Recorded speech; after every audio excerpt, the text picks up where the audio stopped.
خو دې زمانہ کې دروغجن خلک دی چې یو وی ما سره پیریان دي پیریان مې تابعدار دي بل وی د خلکو نه پیریانو باسمه بل وی د پیریان کې باسمه بل وی د پیریانو په بلبنده کې ورنه نه باسمه یو وی ما سره د پیریانو اصلي تعویض دی بل وی ما سره د پیریانو ګیدړ سنګي ده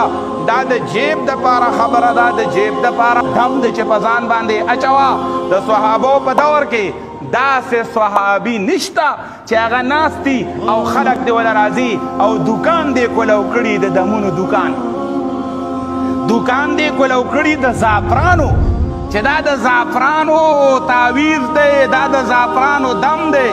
او دا د سیوانو دم دی او هغې څه کوي یو ځای ته پکې تلي ومه کریله غټه کریلې په ژمي کې دا د کټ تلام د ځوړنده کړې وه دا څه دي وی دی دم کړې ده دې سره به د خپې دا دړ ښه کېږي دا چې کله وچه شي نو دا دړ به ښه کېږي شابس ایمانداره دا کیلې دمولو دا کریلې دمولو دا سیوان دمولو دا د صحابو په دور کې د دې ترتیب نو ځان باندې په خپل اخري دوه صورتونه وایه دم اچوه ځان باندې په خپله ته مسلمانې سورة الفاتحه وایه او په ځان باندې دم او دغه شانتې کوډې منترې او سحر او جادو د دې دپاره چې د خلکو نه په هغې باندې پیسې را جمع کوه خلکو له پې عقیده خرابوه بعضې کسان داسې د دې دپاره پوره محنت وکړي یو سړی ما لیدلی کال یو نیم یې یو ډېر دینداره سړی کال یو نیم یې ځان شل کړی او کور به ناست و خپې مې چلې شوي دي نشه ګرځی دی خپو کار نه کو دی کې کال نیم پسې بیا پېښه وکړه جومات کې ښکاره شه خلکو یې ولکه دا څنګه چل دی وی دا خو خوب کې پلانې بابا راغلی او ډینګې بابا را بس خوب له خبره راله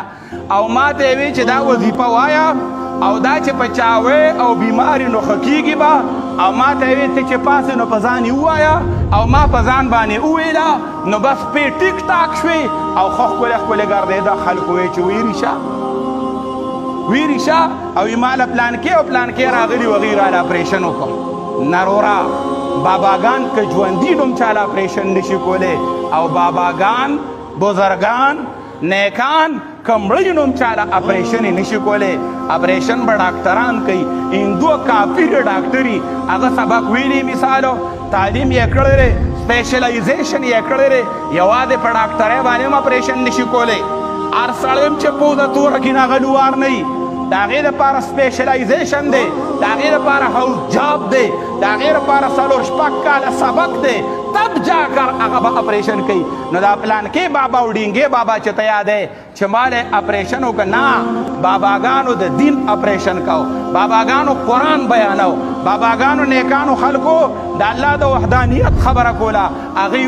وی دا ټوله دنیا چې کومه ده دا کراله راکوئ دا ټوله دنیا کراله راکوئ د دین په مقابله کې نه یو د دې اغستو ته تیار